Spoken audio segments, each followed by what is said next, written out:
सोचिए एक जमाना था जब ईरान और अमेरिका बहुत ही करीबी दोस्त हुआ करते थे और आज वे एक दूसरे के कट्टर दुश्मन हैं। तो आखिर ऐसा क्या हुआ? ये दोस्ती इतनी गहरी दुश्मनी में कैसे बदल गई? चलिए समझते हैं उस कहानी को जिसने दुनिया की सियासत का नक्शा ही बदल कर रख दिया। इस पूरी कहानी की शुरुआत होती है एक दूतावास पर कब्जे से। तारीख थी 4 नवंबर 1979। इस एक घटना ने 52 अमेरिकी नागरिकों को एक दो दिन नहीं पूरे 444 दिनों तक बंधक बनाए रखा और इसने इसने दुनिया की राजनीति में एक ऐसा मोड़ ला दिया जिसकी किसी ने कल्पना भी नहीं की थी। तो सवाल वही है, दो इतने करीबी दोस्त देश इतने बड़े दुश्मन आखिर बन कैसे गए? देखिए, आज के ईरान को अगर समझना है तो हमें इतिहास में थोड़ा पीछे चलना होगा, उस दौर में जब अमेरिका के साथ उसके रिश्ते बिल्कुल अलग थे।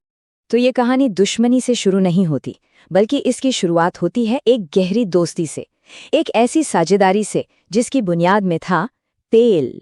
बात है 1953 की। ईरान के एक बहुत लोकप्रिय प्रधानमंत्री थे मोहम्मद मुसद्दिक। उन्होंने एक बड़ा फैसला लिया। ईरान के तेल उद्योग का राष्ट्रीयकरण कर दिया, मतलब तेल अब ईरान का होगा। लेकिन ये बात अमेरिका को रास नहीं आई। तो अमेरिका की CIA ने क्या किया? उन्होंने एक तख्ता पलट करवा दिया। मुसद्दिक को हटाकर शाह रज़ा पहलवी को गद्दी पर बिठा दिया। बस इसी एक घटना ने दशकों तक ईरानी जनता के दिल में अमेरिका के खिलाफ एक गुस्सा भर दिया। और देखिए, शाह के दौर में हुआ भी यही। अमेरिकी कंपनियों का ईरान के तेल के खजानों पर पूरा कंट्रोल था। तेल निकालने से लेकर बेचने तक सब कुछ उनके हाथ में। आम ईरानियों को लगता था कि ये तो सरासर नाइंसाफी है। जैसा कि कहा जाता है, तेल तो ईरान का था लेकिन मलाई कोई और खा रहा था। और फिर ये पूरा टकराव दो चेहरों के बीच सिमट गया। दो ऐसे लोग जिनके पास ईरान के भविष्य के लिए जमीन आसमान के फर्क वाले विचार थे। एक तरफ थे शाह, जो श्वेत क्रांति के नाम पर ईरान को तेजी से पश्चिमी दुनिया जैसा बना रहे थे। महिलाओं को ज्यादा अधिकार देना, पश्चिमी कल्चर को बढ़ावा देना, ये सब उनकी पॉलिसी का हिस्सा था। और दूसरी तरफ थे आयतुल्ला रूहुल्लाह खुमैनी, जिन्हें देश से निकाल दिया गया था। वो इन सारे बदलावों के सख्त खिलाफ थे। उनका कहना था कि हमें इस्लामी सिद्धांतों की तरफ वापस लौटना होगा। लेकिन शाह के इन सुधारों के पीछे एक बहुत ही क्रूर सच भी था। उनकी एक खुफिया पुलिस थी, सवाक। इसका काम था विरोध की हर आवाज को कुचल देना। इससे पूरे देश में एक डर का माहौल बना हुआ था। और फिर आया साल 1971। एक तरफ देश में बहुत से लोग गरीबी से जूझ रहे थे और दूसरी तरफ शाह ने क्या किया? परसेपोलिस में एक ऐसा आलीशान जश्न मनाया जिस पर तेल का बेहिसाब पैसा पानी की तरह बहा दिया गया। बस इस एक फिजूल खर्ची ने लोगों के मन में ये बात पक्की कर दी कि उनका राजा भ्रष्ट है और उसे अपनी जनता की कोई परवाह नहीं। तो ये जो गुस्सा धीरे धीरे सुलग रहा था, वो अब एक ज्वालामुखी की तरह फटने वाला था। ये असंतोष अब एक पूरी क्रांति में तब्दील हो गया। और फिर चीजें बहुत तेजी से बदलीं। सितंबर 1978, जिसे ब्लैक फ्राइडे भी कहते हैं, शाह की सेना ने प्रदर्शनकारियों पर गोलियां चला दीं।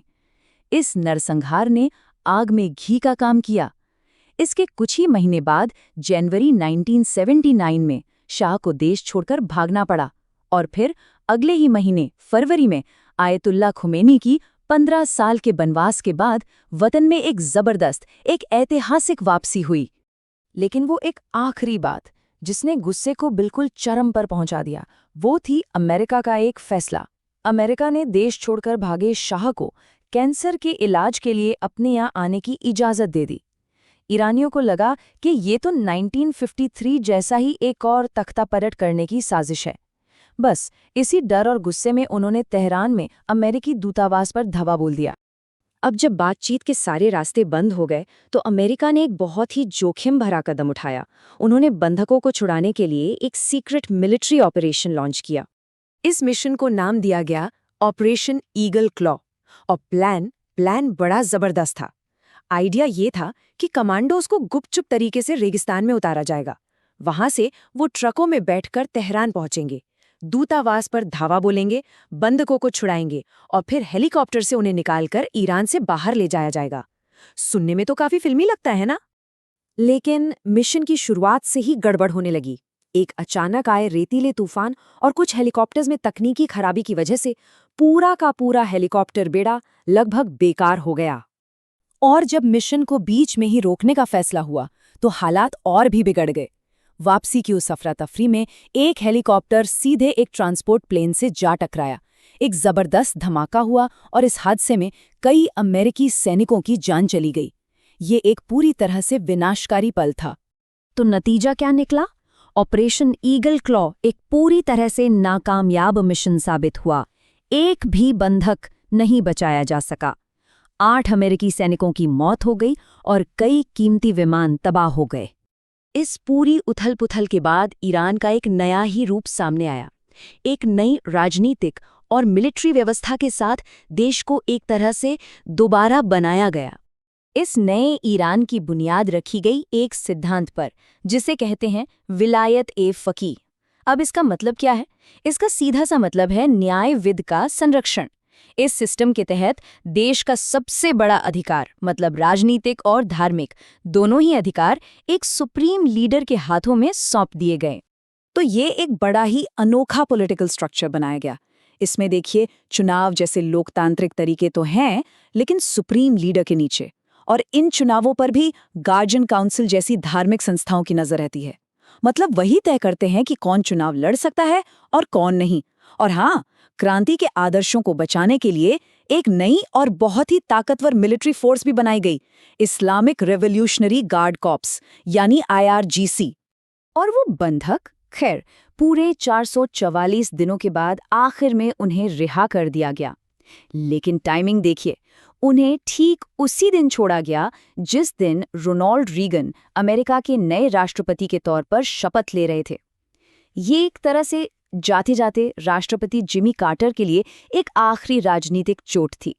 तो 1979 की उस क्रांति ने सिर्फ एक दोस्ती ही खत्म नहीं की, इसने एक ऐसे ईरान को जन्म दिया जिसकी विचारधारा, जिसका सिस्टम आज भी मिडिल ईस्ट और पूरी दुनिया की राजनीति पर अपना असर डाल रहा है। और ये एक बड़ा सवाल छोड़ जाता है, 1971 में जो ढांचा बना, उसने आने वाली आधी सदी के लिए दुनिया में ईरान का किरदार कैसे तय किया? और क्या ये दो देश कभी फिर से दोस्त बन पाएंगे?